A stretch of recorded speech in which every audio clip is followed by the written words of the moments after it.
behaves. And I went back and looked. During my hair to prepare a speech for you. Börja med att bekräfta att arbetet mot... In other words, trading with other countries.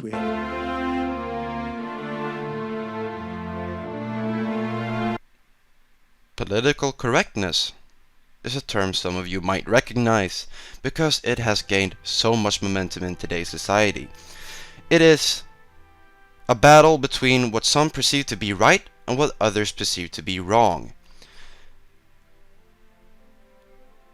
It is for some a battle of rights to protect the people that don't have a say in society.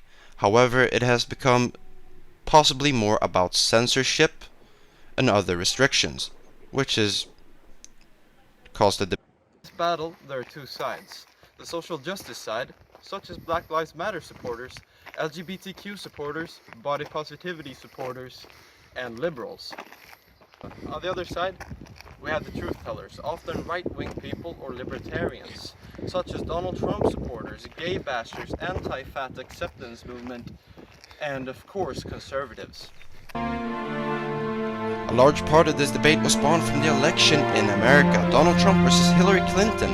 Donald Trump's political incorrectness put the topic on the maps. It's the same in other European countries. A nationalist leader gaining the people's support and moving on from there. We wanted to go to America, the birthplace of democracy, to take the pulse on the streets. But we didn't have enough money, so it was Amsterdam instead. But hey, Amsterdam and Holland also had a political election fairly recently, so, you know, the people might be pretty up to date on this stuff. And it's the same thing, a nationalist leader versus the establishment. Do you think that political correctness brings more good or more evil in general? I suppose in my opinion, I would say it's a hard one to quantify, but I'd say in my opinion probably the latter, to be honest. The way it's going too far in my opinion. Yes. But I do think respect for everybody is important, of course, and like using hurtful language is not a good thing. I suppose in this day and age it's a very different day and age to how it was 10, 20, 30 years ago, and you have to be very careful in terms of what you say and who you offend by saying it, basically. But that said, as I say, I think it's got to the point now where you can't say anything, even in jest, even in humour, basically, without fear of actually offending someone. So, yeah, it's a difficult situation. I think it's important to, I think focusing too much on political correctness as a language in itself is kind of elitist in a way, because you exclude people who may not have had access to education where you learn the correct way of discussing sensitive things. Yeah. Do you see any benefits with being politically correct? Yes, there are benefits, obviously.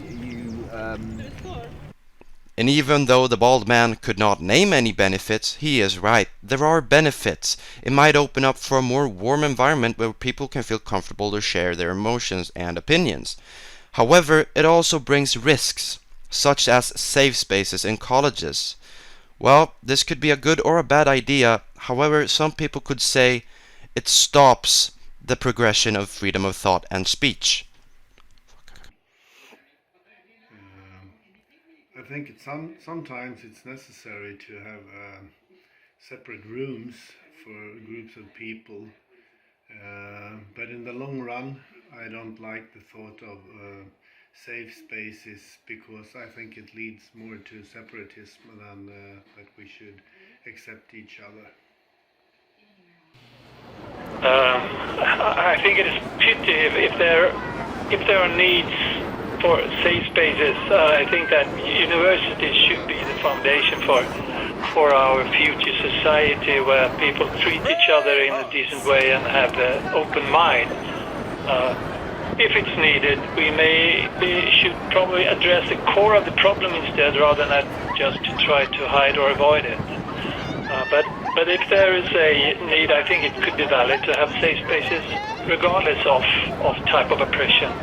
In that case, anyone should be able to have their own safe space when it's needed, regardless of who the oppressor is. Okay, thank you very much for this interview. Thank you. And then again, when it comes to education, you might run the risk of excluding people. With the colleges and their safe spaces, you might provide an education and a debate for the people free to take it, the attendees of the college.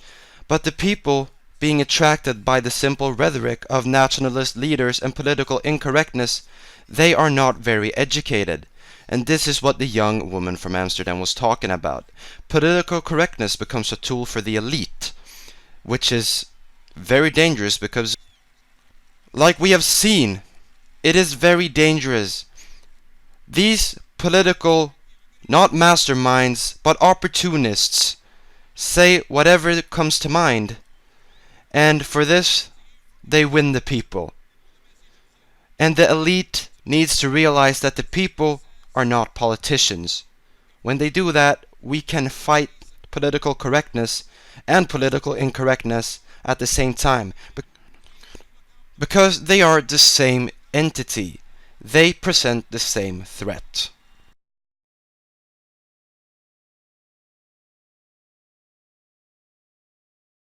Well, I mean, you can become the president of the United States now.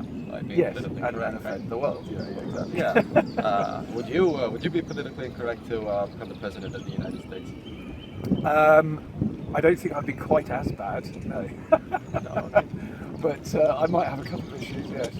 Yeah. Okay. Thank you very much, sir. No worries. Thank you.